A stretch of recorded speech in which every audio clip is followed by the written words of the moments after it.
ఆదిశక్తి మహాశక్తి స్వరూపిణిగా పిలువబడే కొలిచిన వారికి కొంగు బంగారమైన మాత శ్రీ దుర్గాదేవి లోకంలో దుష్ట శక్తులను హతమార్చి దుష్ట శిక్షణ శిష్ట రక్షణ చేసే మహాశక్తి స్వరూపిణి. ఆ మహిషాసుర మర్దిని మంచిర్యాల జిల్లా సమీపంలో క్వారీ వద్ద ఉన్న శ్రీ శ్రీ శ్రీ దుర్గాదేవి ఆలయం ఎంత మహిమాన్విత ఆలయంగా పేరుగాంచిందంటే ఇక్కడ స్థానికులు చెప్పిన దుర్గామాత స్టోరీ.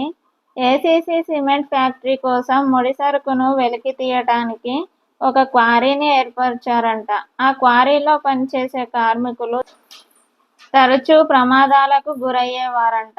అప్పుడు ఏసీసీ కార్మికులు గాంధారి మైసమ్మ తల్లిని పూజించాలి అనుకొని ఒక రాయిని గాంధారి మైసమ్మగా అనుకోగా దేవతను తలుచుకొని 1959లో ఒక రాయిని ప్రతిష్ఠించడం జరిగిందంట. అప్పటి నుండి అక్కడ కార్మికులకు ఎలాంటి ప్రమాదాలు జరగలేదంట. అప్పుడు కొన్ని రోజులకి అమ్మవారే అక్కడి నుండి బయటకు వచ్చిందంట.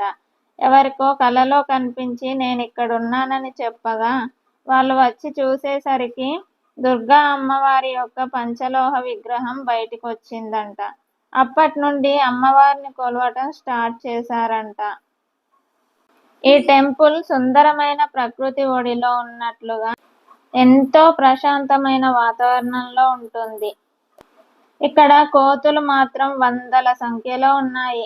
దసరా నవరాత్రుల్లో యజ్ఞయాగాలు చేస్తారంట. ఇక్కడ ప్రతి అమావాస్యకి అమ్మవారికి ప్రత్యేక పూజలు నిర్వహిస్తారంట. ఈ టెంపుల్లో దుర్గాదేవి విగ్రహం కరీంనగర్ జిల్లా రామడుగు నుండి తెప్పించారంట. సికింద్రాబాద్ మహంకాళి బోనాలు జరిగే సుముహూర్తంలో ఇక్కడ అమ్మవారిని ప్రతిష్ఠించారంట. అందుకే ప్రతి సంవత్సరం సికింద్రాబాద్ మహంకాళి బోనాలు జరిగే సమయంలో ఇక్కడ పెద్ద జాతర సాగుతుందంట. అమ్మవారిని చూస్తే మాత్రం ఎంత అందంగా ఉందో అసలు 2 కళ్ళు చాలలేదు నాకు. ఈ గుడి పక్కన పోచమ్మ తల్లి గుడి కూడా ఉంది. అమ్మవారికి ఎదురుగా ధ్వజస్తంభం లోహంతో తయారు చేయబడి ఉంది. ఇక్కడ దుర్గాదేవి నవరాత్రుల్లో ప్రతి రోజు ఒక్కో అవతారంలో అమ్మవారు దర్శనమిస్తుందంట. స్వయంగా వెలిసిన దుర్గామాతను ఎలాంటి కోరికలు కోరినా నెరవేరుస్తుందని ఇక్కడికి వచ్చే భక్తులు చెప్తున్నారు. ఇక్కడ ప్రతి ఆషాఢంలో జరిగే జాతరకు లక్షల